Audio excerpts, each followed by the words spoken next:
Here to give you an update on this book, and yes, I'm still reading it. This is how far I am currently. Don't ask me when I started, but she's cute.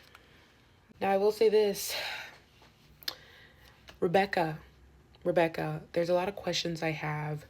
I think the biggest reason I'm having a hard time getting through is because my brain cannot compute the fact that they're still in Basgiath. Like, I just ran up on some venin, and you're making me go back to class?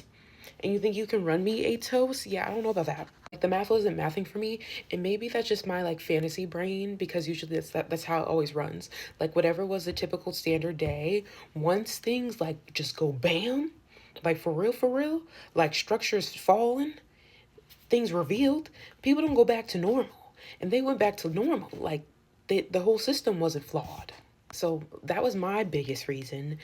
So if you've, watched my book talks before, in order for me to push through, because I love these characters down, I'm just having a hard time with this specific book, and it's not terrible. There's still interesting things happening, but in order to get myself through, I do be kind of just to see what's gonna come, so I can like get myself excited to keep reading, even if I'm in a really slow part, because like if I sit through another meeting, I'm going to have a hissy fit.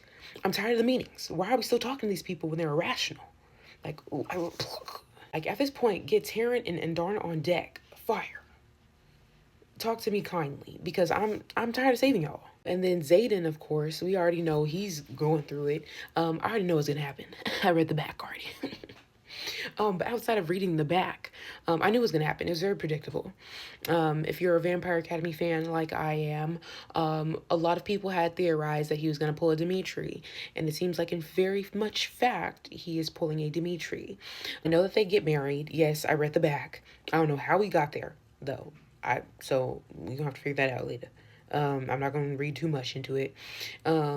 But he definitely used his power to save her, and he used too much of it. So he's definitely gonna be in his evil bag next book. But I don't know when it comes to he loves her too much to be in his full evil bag. I don't think it's gonna be Vampire Academy evil where he's like lost himself completely, but he's definitely gonna be different. And I did definitely think he's gonna be fighting himself to not hurt her. I don't think it's gonna be like battle or anything like that, like lovers to enemies. I don't think it's gonna be enemies in the sense where like they're ready to hurt each other, because I don't think that's gonna be his case scenario. But there's definitely a reason why he's telling her to stay away. But yeah, reminder, I'm only here, so I've got a lot to go. I just want them to get out of school, and I want them to stay out of school, because I feel like that's what's slowing me down. I'm like, and I'm not going to hold you, all these characters apparently did not stay in my brain. And then I got introduced to more characters. Like, I got Jasenia down, Imogen. I had to, like, whoop. Riddick, whoop. I had to remind myself, like, all the princes. Halden and her used to be together. Violet. It's just a whole lot. But at the end of the day, I'm going to stick beside him. I'm going to finish this book. I just, I might not finish it as fast as I would like to.